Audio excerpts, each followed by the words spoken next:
베드로후서 3장 1절에서 10절까지 말씀입니다. 베드로후서 3장 1절에서 10절까지 우리 신약 367페이지쯤에 있습니다.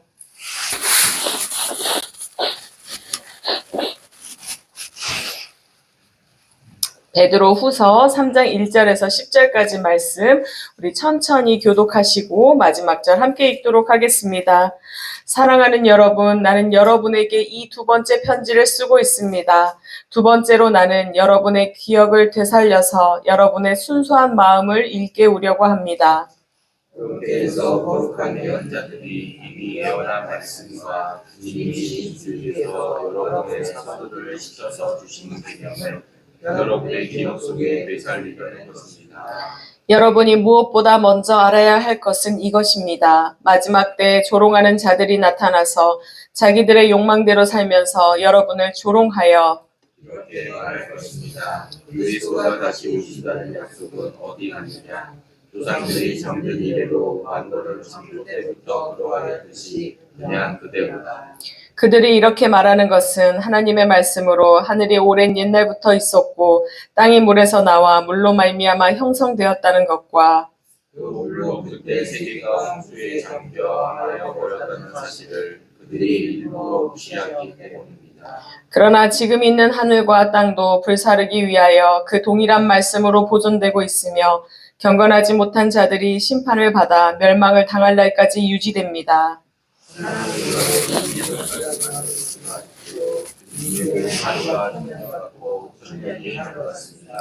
어떤 이들이 생각하는 것과 같이 주님께서는 약속을 더디 지키시는 것이 아닙니다.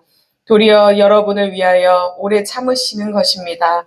하나님께서는 아무도 멸망하지 않고 모두 회개하는 데 이르기를 바라십니다. 그러나 주님의 날은 도둑같이 올 것입니다. 그날에 하늘은 요란한 소리를 내면서 사라지고 원소들은 불에 녹아버리고 땅과 그 안에 있는 모든 일은 드러날 것입니다. 아멘.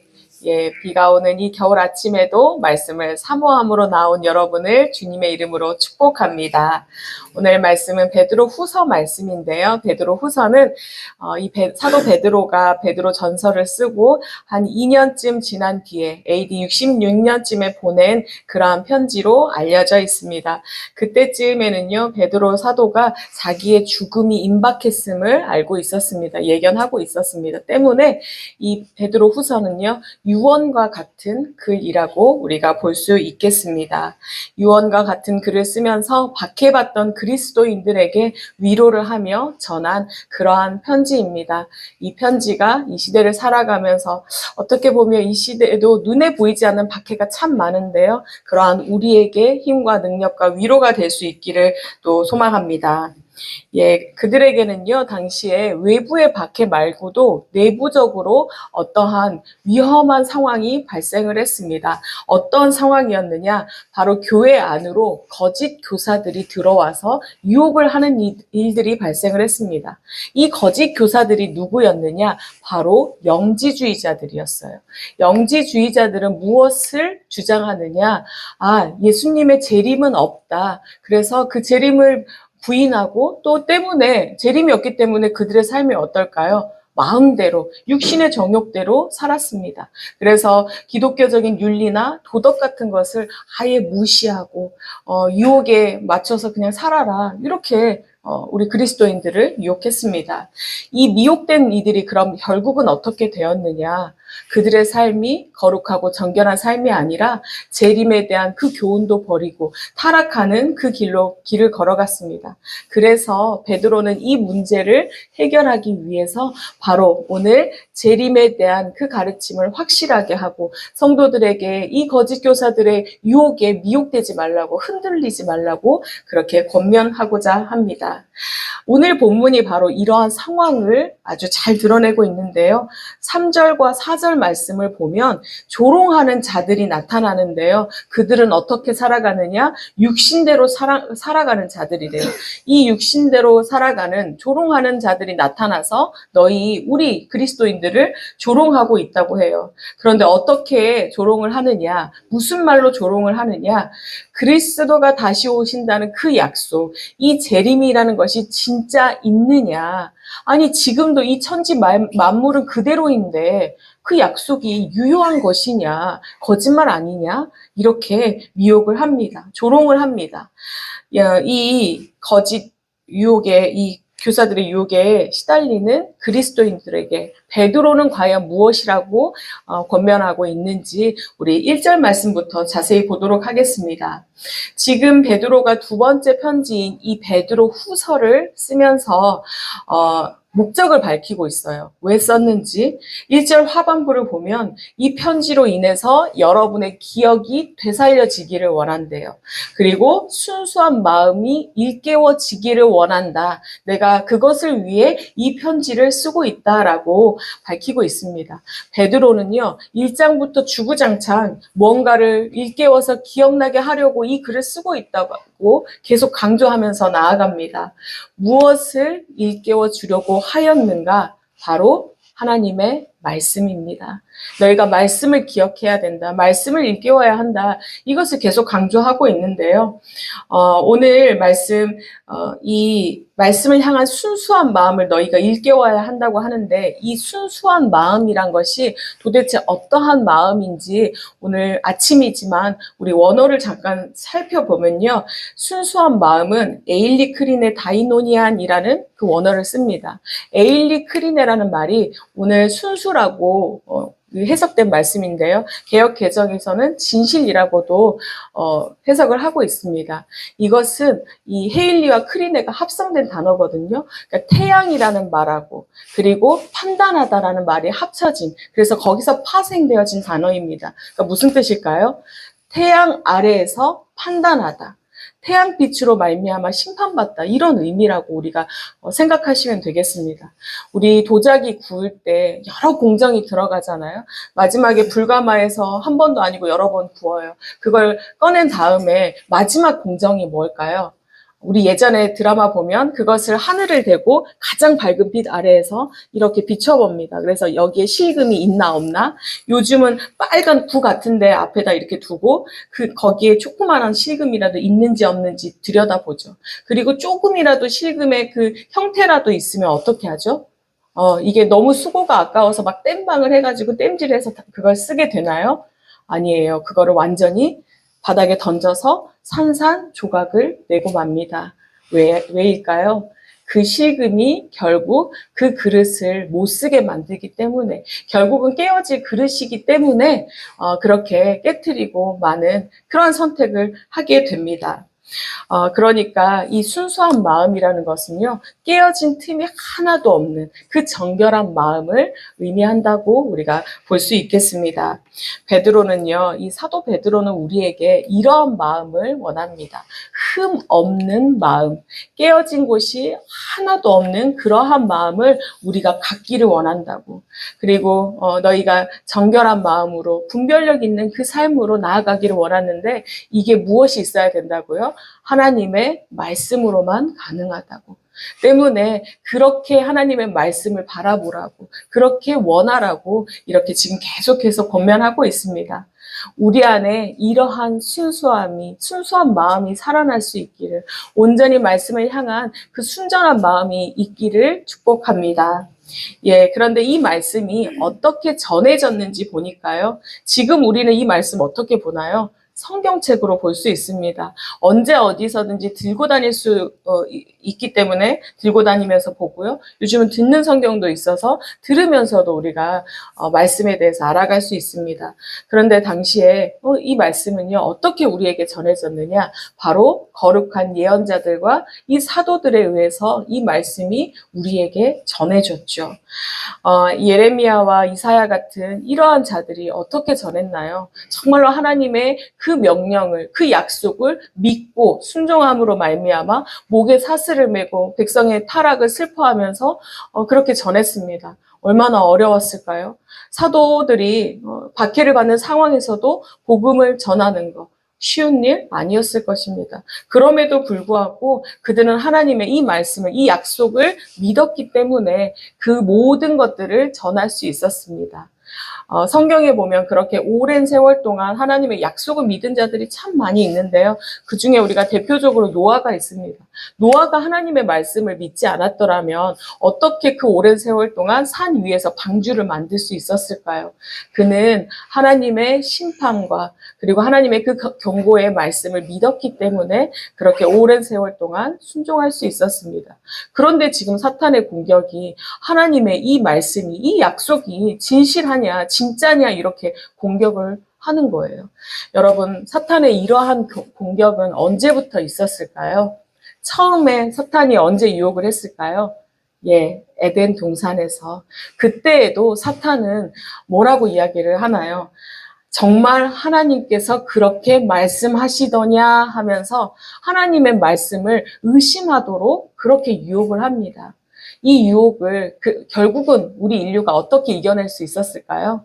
지금도 그 유혹 앞에 있습니다. 그러나 이길 수 있는 방법을 우리에게 주셨는데요. 바로 둘째 아담이신 예수 그리스도께서 오셔서 광야에서 시험 받을 때 어떻게 했나요? 말씀으로 이기셨습니다. 말씀만이 이길 수 있는 것임을 우리에게 보여주시고 그 길을 밝혀주셨습니다. 사탄을 이길 수 있고 또 거짓 교사를 이길 수 있는 것, 이것은 바로 하나님의 말씀, 주님의 그 약속을 믿고 기다리며 순종하는 것이라는 것을 오늘 기억할 수 있기를 바랍니다. 그러면서 우리가 또 하나 걸어야 되는 건 바로 거룩한 예언자들이 걸었던 것처럼 거룩한 삶을 향하여 걸어야 할 텐데요. 세상은 좀 다른 길을 걷습니다. 세상은 우리에게 무엇을 강조하죠? 세상은 우리의 힘으로 이룰 수 있는 그런 성공과 부귀영화와 안전을 너희의 힘으로 이루라고 말합니다. 그런데 우리는 다른 길을 걸어가는 사람들이죠. 우리는 예수 그리스도께서 우리에게 보여주신 그 거룩한 길을 걷는 자입니다. 하나님께서는요, 우리에게 거룩함을 나타내 주셨어요. 무엇으로요? 십자가의 그 은혜로 말미암아 거룩함을 우리에게 주셨습니다. 그런데 이것이 완성일까요? 은혜의 완성일까요? 주님은 이것이 은혜의 시작이라고 말씀합니다. 그래서 우리가 그 십자가의 그 은혜의 감격의 문을 가지고 그 키를 가지고 문을 열며 나아갈 때 하나님께서 더 깊은 은혜를 너희가 누리기를 원한다고, 그 길을 걷기를 원한다고 오늘 말씀합니다. 그런데 우리가 그 길을 그냥 갈 수 있을까요? 우리의 힘으로 가기는 참 어렵습니다. 성령님의 조명하심이 있어야만이 그 길을 걸어갈 수 있는데요. 성령님의 바로 그 조명하심을 통해 십자가의 사랑을 매일매일 깨닫고 또 더 감사함으로, 더 감격함으로 우리 하나님 앞으로 나아가서 하나님, 내가 오늘도 그 거룩한 길을 따라 걷기를 원합니다. 그렇게 결단하며 나아갈 수 있기를 또한 축복합니다. 대림절을 우리가 지나고 있는데요. 이 시간이 바로 그렇게 말씀에 붙들려서 나아가야 하는 시간인 줄 믿습니다. 하나님께서 우리에게 주신 그 약속을 믿고 그 길을 따라 걸어 나아갈 때 주님께서 더 강하게 붙들어 주시고 더 깊은 은혜를 체험하게 하실 것입니다. 이제 베드로는요, 천지가 여전히 그대로이지 않느냐 이렇게 조롱하는 거짓 교사들에게 창조하신 하나님께서 이렇게 이 땅을 지금까지 남겨놓으신 것은 이유가 있는데 무엇 때문이냐? 바로 이것을 심판하시기 위해, 그 날을 위해 남겨두신 것이다 이렇게 말씀합니다. 하나님께서 약속을 더디 지키시는 것이 아니라 어떻게 하신다고요? 오래 참으신다고. 왜냐하면 우리 중에 그 누구도 멸망당하는 자가 나타나지 않게 하기 위해, 그래서 회개하라고 그 시간을 더디 오게 하신다고 말씀합니다. 여러분, 우리 주님께서요, 어떤 하나님이신가요? 우리 주님은 제가 정말로 좋아하는 하나님, 자비롭고 은혜롭고 노하기를 더디하는 하나님. 그러나 또 성경은 뭐라고 말씀하나요? 질투하시는 하나님, 분노하시는 하나님, 심판하시는 하나님이심을 말씀합니다. 질투는 누가 하나요, 여러분? 사랑이 깊은 자, 사랑이 강한 자, 열렬히 사랑하는 자가 그렇게 질투를 하고 분노합니다. 하나님께서 오늘 여러분을 그렇게 열렬히 사랑한다 말씀합니다. 여러분을 빼앗기지 않겠다고 말씀합니다. 이 말씀을 여러분 주님의 음성으로 들을 수 있기를 축복합니다. 사랑하셔서 여러분을 빼앗기지 않기 위해 이 말씀을 통해 다른 길을 걷지 않도록 그렇게 우리를 인도해 주시는데요. 오늘 시편 말씀 한 구절 읽고 말씀을 마무리하고자 합니다. 주의 말씀은 내 발의 등이요 내 길의 빛이니이다. 아멘. 말씀에 붙들려서 이 약속을 믿고 거룩한 길을 걸어가는 우리 모두가 될 수 있기를 축복합니다. 아멘. 하나님 감사합니다. 우리에게 주님께서 약속을 주시고 말씀을 주시고 우리가 헛된 길을 걸어가지 아니할 수 있도록 붙들어 주시니 하나님 감사합니다. 끝까지 주님의 그 약속을 믿고 의지하며 나아가는 자들이 되기를 소원합니다. 거룩한 그 길을 따라 걸어가는 우리가 되기를 소원하오니 하나님 성령님의 그 조명하심을 따라 걷게 하여 주시옵소서. 말씀이 비춰주시는 그 길을 따라 그 빛의 길을 따라 걸어갈 수 있는 우리가 되기를 소원하오니 하나님 더 정결한 마음으로 말씀을 사모하게 하시고 더 순결한 마음으로 깨어지지 아니하는 마음으로 오직 말씀만 주님만을 바라보며 나아가는 우리가 되게 하여 주시옵소서. 그렇게 우리가 거룩한 길을 걸어갈 때 많은 이들이 여호와 아버지께 돌아와 회개하는 그 길로 나아가게 하실 것을 믿습니다. 하나님 나라에서 살아가는 그 기쁨을 함께 누리게 하실 것을 믿사오니 우리를 통하여 이 땅이 하나님 나라가 되어지는 아름다운 광경을 목도할 수 있도록 축복 더하여 주시옵소서. 아버지 감사합니다. 2025년 한 해 동안 주님의 은혜 가운데 살았음을 고백합니다. 모든 것이 주님의 은혜였음을 주님의 경영하심이 아닌 것이 하나도 없음을 감사로 고백합니다. 2026년도 주님께 맡겨드립니다. 계획하며 나아갈 때 지혜와 명철을 더하여 주시옵소서. 우리는 주님의 뒤만 따르기를 원합니다. 주님께서 뜻을 세우시고 그 주님의 계획하심을 바라보며 나아가기를 소원하오니 하나님, 주님께서 세우신 그 계획을 알겠습니다. 특별히 직분자들을 세워 나아갑니다. 그들이 정말로 주님의 은혜 입은 자가 되게 하시고 정릉의 든든한 기둥이 되어서 하나님 나라를 세워가는 일꾼이 되어질 수 있도록 또한 붙들어 주시옵소서. 계획하며 준비하며 나아가는 담임 목사님 먼저 깨달아 아는 은혜를 더하여 주시옵고 오직 주님의 뜻을 따라 나아가는데 부족함이 없도록 능력을 더하여 주시옵소서. 오늘도 간구와 악기는 주님의 연약한 지체들이 있습니다. 하나님 환우들이 있습니다. 특별히 오늘 수술을 앞둔 아버지의 아들이 있습니다. 주님 만져 주시옵소서. 두려운 마음 가운데 찾아가 주시옵소서. 두려워 말라 말씀하시는 하나님, 너와 함께함이라 말씀하시는 하나님, 회복을 약속하시는 그 하나님, 치유의 하나님의 은혜와 능력을 믿음으로 말미암아 담대히 나아갈 수 있도록 주님 붙들어 주시옵소서. 또 회복을 기다리는 주님의 지체들이 있습니다. 하나님 온전한 회복의 은혜를 경험하게 하시고 모든 것이 주님의 은혜였음을 고백하며 나아가는 인생으로 세워 주시옵소서. 주님께서 우리의 모든 인생 가운데 헛된 것이 하나도 없다 말씀하셨음에 하나님 감사합니다. 오늘도 헛되지 아니하고 주님께서 인도하시고 경영하시는 그 길 따라서 걷기를 소원하며 모든 것에 감사하며 예수님 이름으로 간절히 기도드립니다. 아멘. 하늘에 계신 우리 아버지여, 우리 이름이 거룩히 여김을 받으시오며 나라가 임하시오며 뜻이 하늘에서 이루어진 것 같이 땅에서도 이루어지이다. 오늘 우리에게 일용할 양식을 주시옵고 우리가 우리에게 죄 지은 자를 사하여 준 것 같이 우리 죄를 사하여 주시옵고 우리를 시험에 들게 하지 마시옵고 다만 악에서 구하시옵소서. 나라와 권세와 영광이 아버지께 영원히 있사옵나이다. 아멘.